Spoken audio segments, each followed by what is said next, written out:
Okay, we're going to talk about redox titrations today, something that is a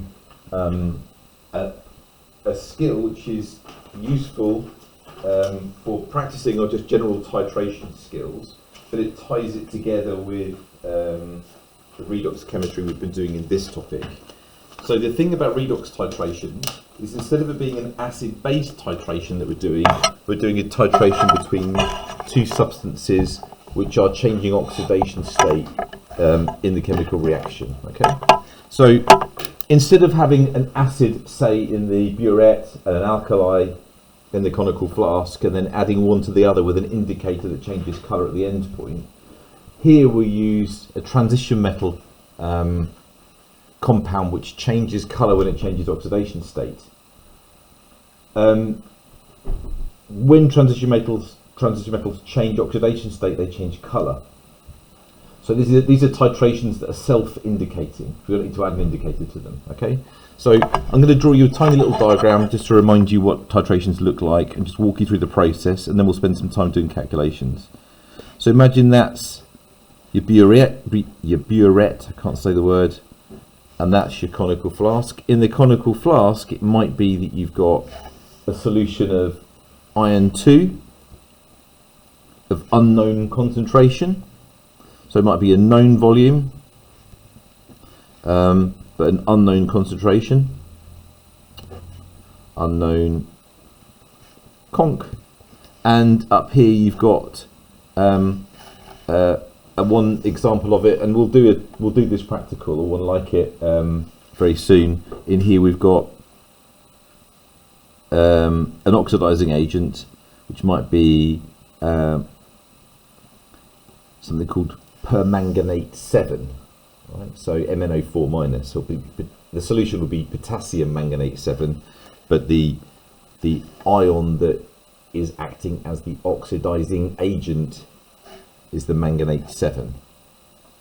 If something's an oxidizing agent, it will get reduced in the reaction. We talked about that last time, remember? And so this at the moment is oxidation state 7, and it will go down in oxidation number as the reaction proceeds. In the iron 2 will go from oxidation number 2 to oxidation number 3 in this reaction. So let's think about what that would look like.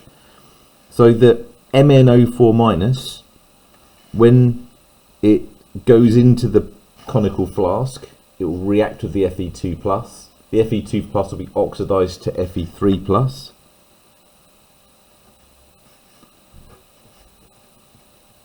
And both of these are very pale colours, actually. So yes, we know that iron 2, you might remember from your GCSE, is a pale green solution. Iron 3 is a sort of slightly orangey brown solution.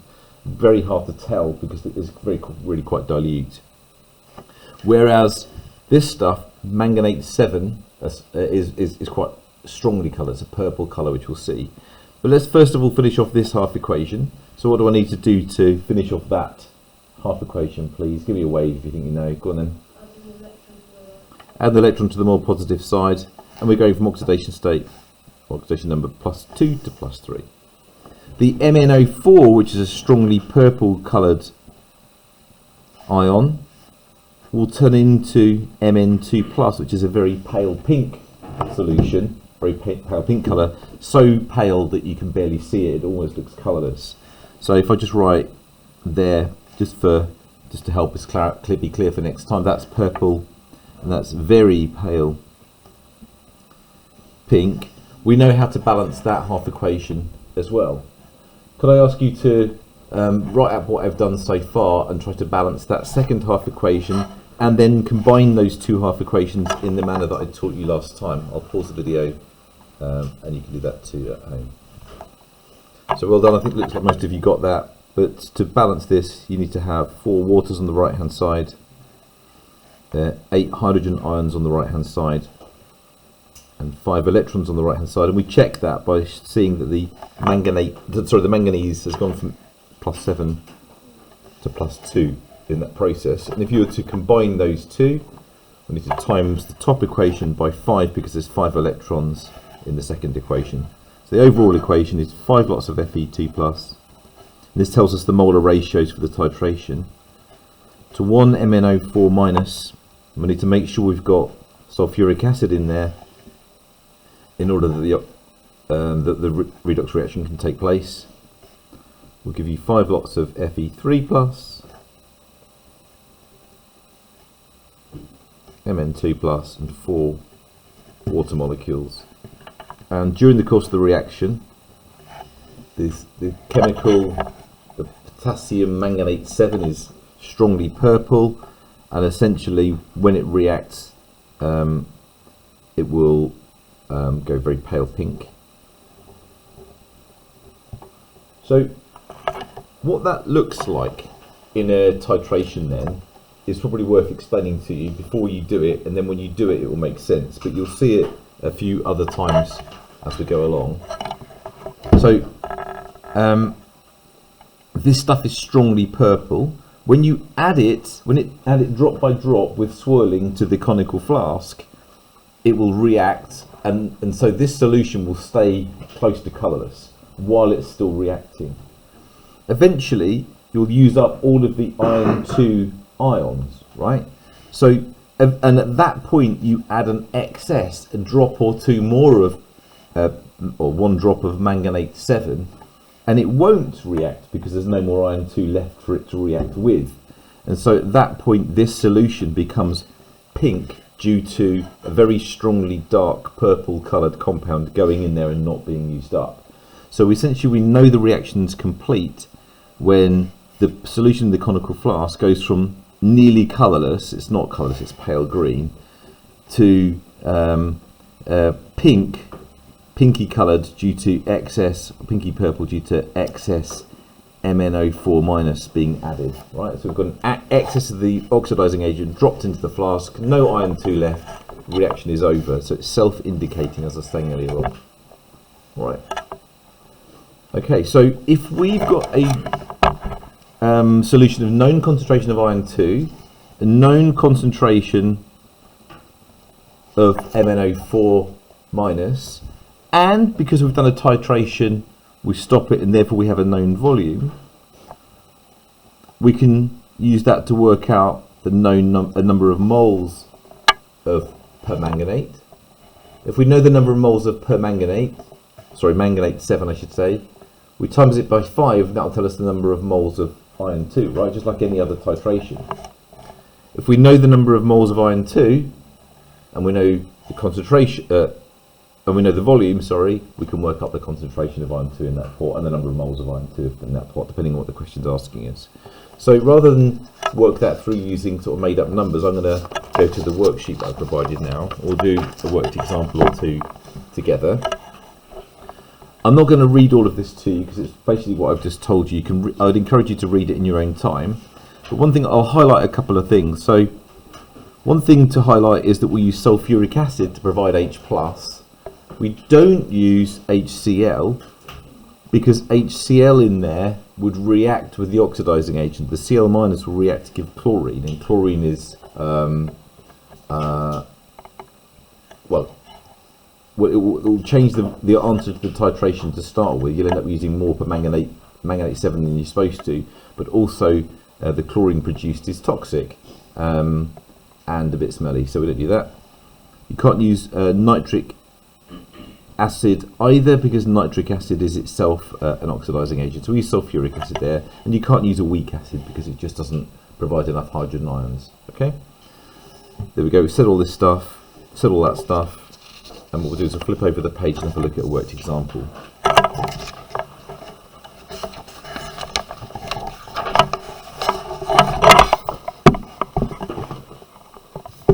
Okay, so this is kind of like, I've got some exam style questions to give you later on, but we're going to work through a series of questions that look a bit similar to this. So we'll do both of these examples together.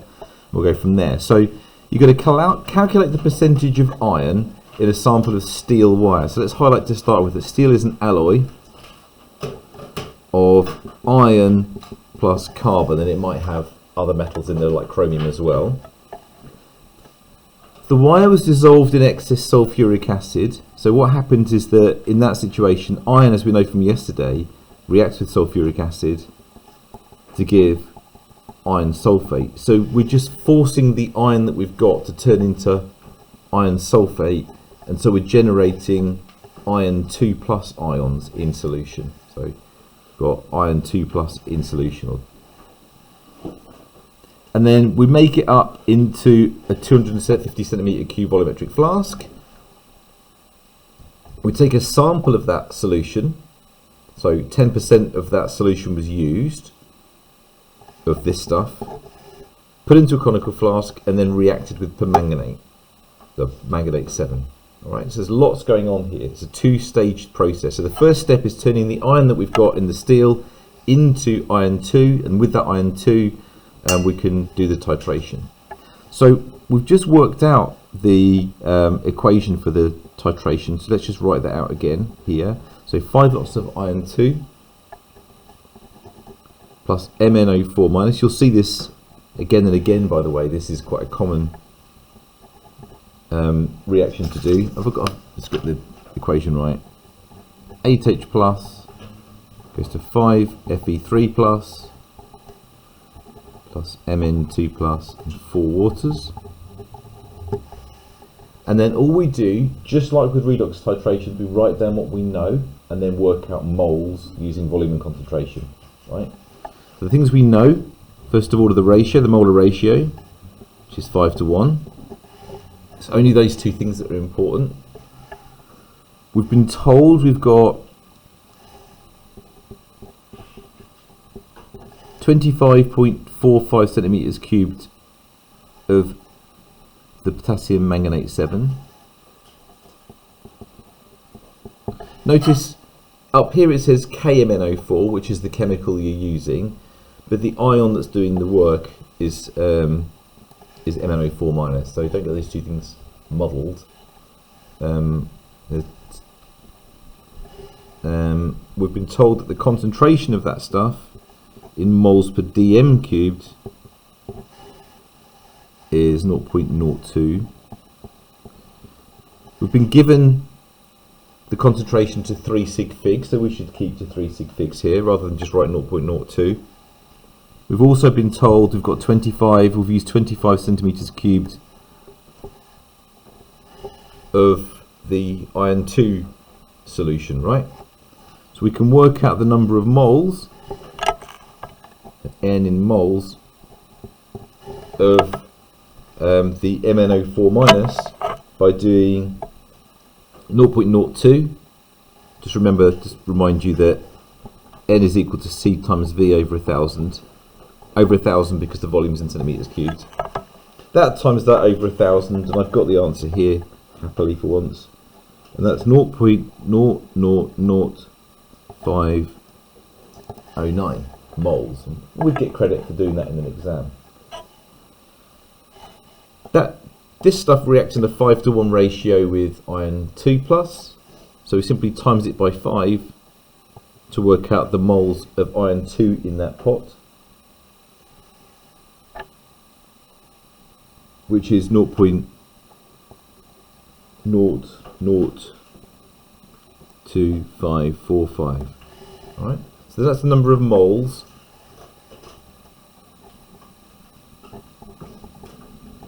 of iron in 25 centimeters cubed.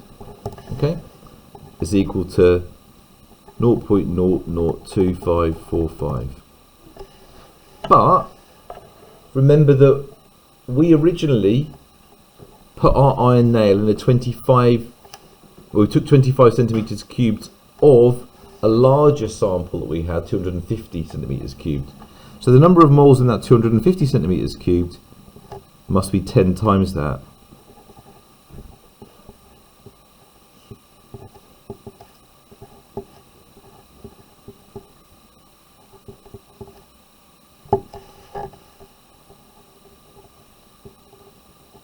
Okay.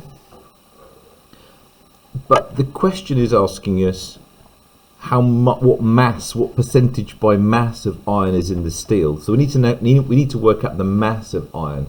The mass of iron 2 plus and the mass of iron metal, iron atoms, are essentially exactly the same. The only difference between iron 2 plus and iron is 2 electrons. Electrons weigh essentially nothing, have a mass of nothing.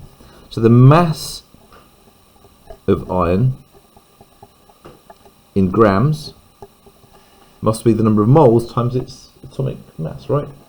So it's 0.02545 times by, it's 58.85 in your data books, I think, but the numbers I've got here are 55.8, so I'm going to use those for convenience because the answer's then here.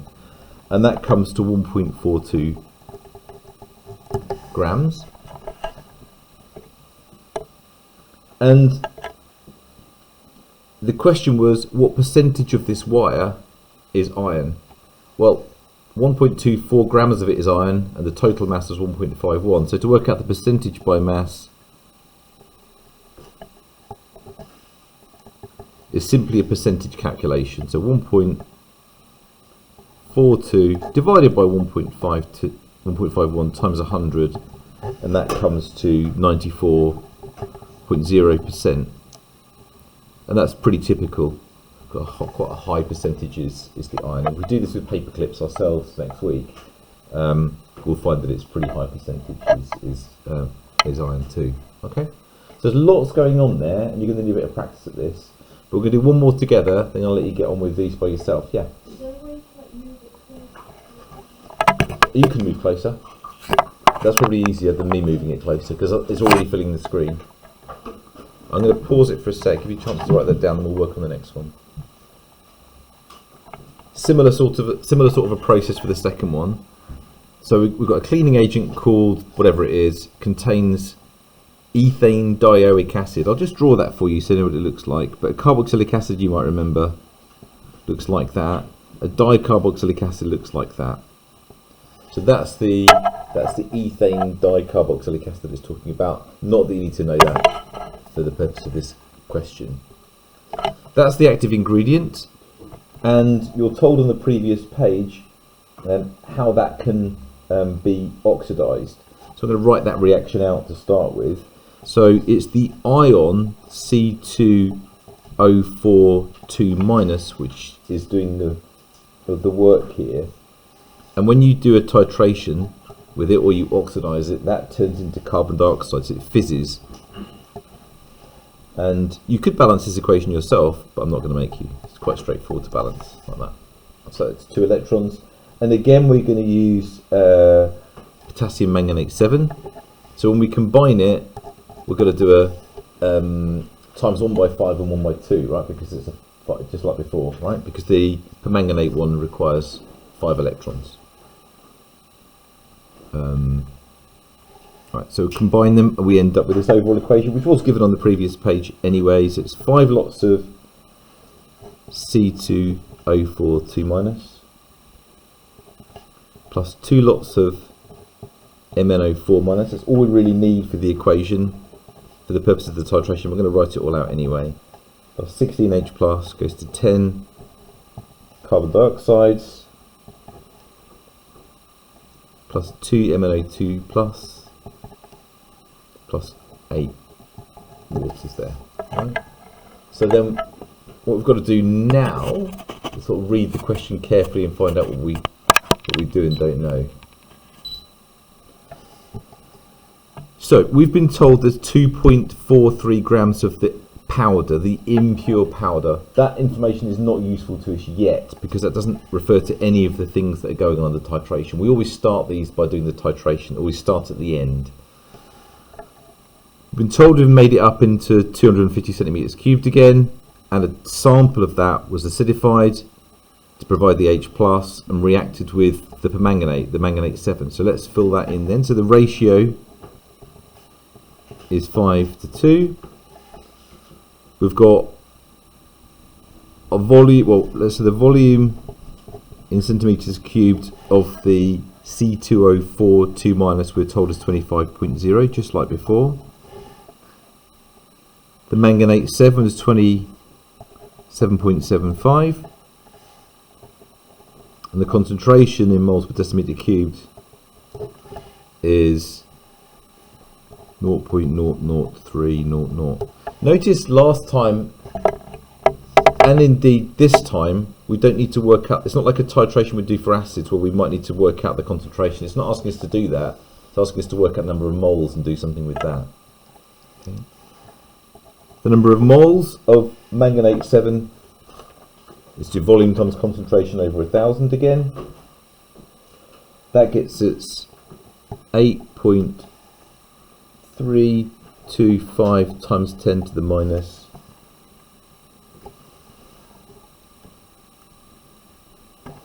5. Just wanted to check.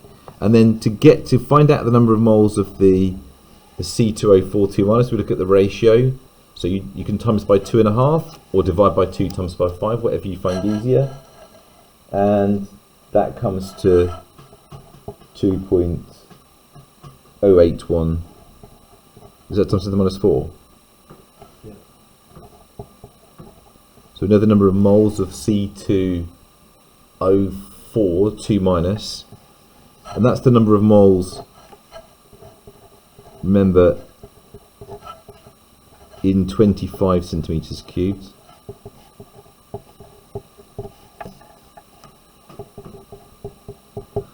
But we have to work out, based on the question, how much there was in 250. And notice I'm setting this out in a way that it's completely unambiguous. If you've got all of these numbers scattered over the page without clarity about what we're talking about, number of moles of something in something, the examiner has no idea what you're talking about and will not know, because these numbers look very similar, right? Or these numbers look very similar.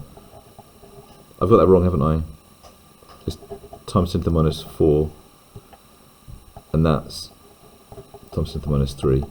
Those two numbers are very similar to each other, so make sure that you are really clear what it is you're referring to. Just like before, we were asked here to work out what mass of the powder is the active ingredient. So we want to work out the mass of that stuff. So the mass of C2O42 minus is easy enough to work out, but we don't want the mass of C2O42 minus, do we? We want the mass of C2O4H2, which is the ingredient we're talking about. It's written here as H2C2O4 in the question. And so we need to do 2.081, which is the number of moles, times the formula mass, which I've got as 90.0, and that comes to 0.187 grams, and we just do a percentage of one into the other. So that percentage, I'm just going to do this little box here, 0.187 divided by, where is it, 2.34 times 100, apparently that comes to 8.00%, right? There's a lot of steps there, there's a lot going on. Right. It's going to take some practice. Happily, I've got 11 questions for you, and some of them are really hard. Have fun. Away you go. You've got time to work on this. I've got the answers here, I'm happy to help you, and I'm going to share these worksheets with you as well as the video.